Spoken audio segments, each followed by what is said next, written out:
Let's look at your journey as a father. I mean, you are a dad to two teenagers. I mean, what are the challenges of raising teenager? You know, often I see players now becoming dads for the first time, and often ask me the question, what's it like? And I always like to think that, you know, every stage is a special stage. You know, that first day when they come home I think to the last day when they leave home, I think every moment is great. Having two teenage kids right now, a boy and a girl, firstly I must tell you that it's two totally different beasts really. The girl is something special, and the boy is just a, you know, happy-go-lucky type of guy, you know, no worries in the world. And the girls are different. They do worry a lot more. They're a lot more responsible. There's definitely a massive difference between one and the other, but both very special. You know, there's no doubt about it. And every stage is special. I think one of the things I've decided to do with my kids is always stay their friend. You know, and I know I'm a father, but I think first and foremost I'm their best friend. But like with the worries that the daughter's having, I mean, does she talk to you about it? And how do you deal with like her issues as a woman, whereas you're a male, so how do you balance it out? I think it's the relationship that you have with them. I think it's a trustworthy relationship. They can tell you everything and it stays with you. To be totally open and discuss things. I think that's important that I've found with mine. You know, try not to keep too many secrets. And that's the relationship I had with my father, and I try to emulate and be the same, you know, to my kids. You know, my dad was definitely my best buddy. I lost him at the age of 23, so it was very early for me. I wish I could have had him for a couple of more years, because I think I would have enjoyed him even more.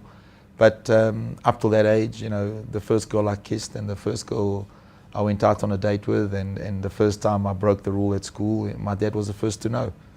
And that's the type of relationship I try to have with my kids, you know, that there's no secrets, and they know that no matter what, I'm always on their side. You know, I'll reprimand them, but, you know, you'll always protect them as a parent.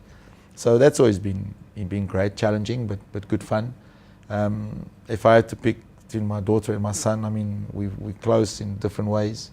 Obviously my son they're all very sporty, but obviously being the boy, he wants to emulate his dad, and the girl being very sporty as well. But if I had to go on a long car drive, if I drove from here to Joburg, I would definitely want my daughter with me, because she's the one who talks and explains and discusses and will keep me company.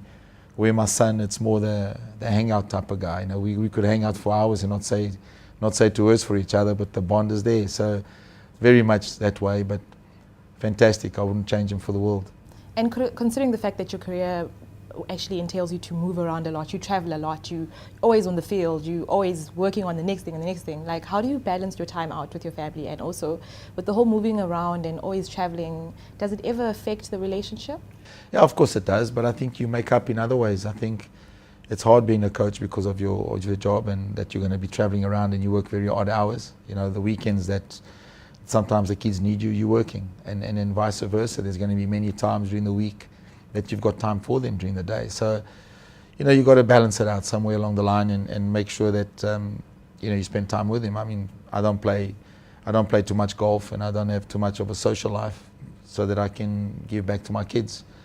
And they know that, you know, but it's getting to the stage now that they're going to be on their own soon. And then I might have the opportunity to take other jobs where I'll be able to travel the world even more. And I've always been sort of a bit more grounded and try to keep my jobs in Johannesburg, where it's close to them and I won't leave them. But right now it's starting to change a bit as they're getting to the age where, you know, I'll be able to be a little bit more distant from them and spend some time away. But believe it or not, I've come to realize that it's not just the toddlers that need you. I think when they become teenagers, they sometimes need you even more. And sometimes less time, but more quality time. And that's what I've realized with them. So yeah, I try to have quality time with them, and one-on-one time with them. You know, try and go for lunches and dinners and spend time, you know, having that one-on-one, look each other in the eye, and that's become even more important.